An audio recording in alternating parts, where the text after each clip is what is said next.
Junior বিশ্বকাপ ও পাকিস্তান সিরিজের পর দীর্ঘ সময় প্রতিযোগিতামূলক টুর্নামেন্টের বাইরে ছিল বাংলাদেশ হকি দল। তবে সেই ঘাটতি পুষিয়ে নিতে এবার ফিটনেস ও প্রস্তুতিতে জোর দিচ্ছে ফেডারেশন। সংশ্লিষ্টদের বিশ্বাস, সময়ের সঙ্গে সঙ্গে দলের ফিটনেসে আসবে স্পষ্ট উন্নতি। তারুণ্য আর অভিজ্ঞতার মিশেলে নতুন করে দল গঠনের কাজ চলছে। সামনে এশিয়ান কাপ কোয়ালিফায়ার, সেই লক্ষ্যেই এখন সব পরিকল্পনা। ফিটনেস টেস্টে খেলোয়াড়রা সবাই নিজেদের সেরাটা দেওয়ার চেষ্টা করেছেন বলে জানিয়েছেন কোচিং স্টাফ।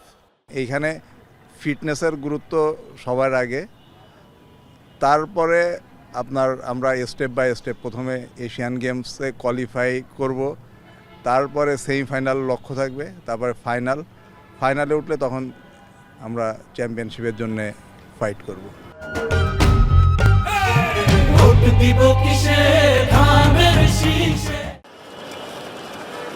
কুপার টেস্টের মাধ্যমে ট্রায়াল শুরু করেছে হকি দল।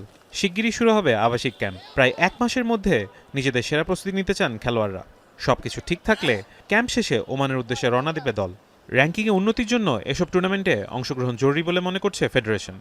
কুপার স্টেজ দিয়ে আমরা ক্যাম্প শুরু করলাম। এটা হলো এশিয়ান গেমস কোয়ালিফায়ারের জন্য। 50 দিনের ক্যাম্পে প্লেয়ারকে ফিট করা খুব ডিফিকাল্ট হয়ে যায়। তো প্লেয়ারের ফিটনেস তাকে নিজে করে আসতে হবে, এটা আমরা সবসময় বলে আসছি।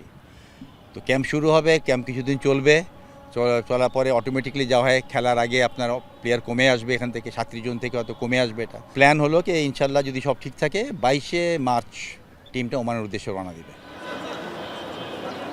কুপার টেস্টে আত্মবিশ্বাসী বিশ্বকাপের সেরা পারফর্মার আমিরুল। ফিটনেস পরীক্ষায় ভালো করায় এখন মাঠের খেলায় মনোযোগ দিতে চান তিনি। সবাই ভালোই কুপার টেস্ট দিয়েছে এবং আমাদের এখন টার্গেট হচ্ছে স্টিক বলে ফিট হওয়া এবং প্রতিযোগিতামূলক যে আমাদের পারফরমেন্স ওইটা আমাদেরকে যত তাড়াতাড়ি সম্ভব ক্যাচ করা এবং আমাদের যে এশিয়ান গেমস কোয়ালিফাই টুর্নামেন্ট আছে এবং আমাদের টার্গেট হচ্ছে চ্যাম্পিয়ন হওয়া। তো আমরা ওই লক্ষ্য নিয়ে ইনশাআল্লাহ যাব। ফারহান ইহসান, এখন, ঢাকা।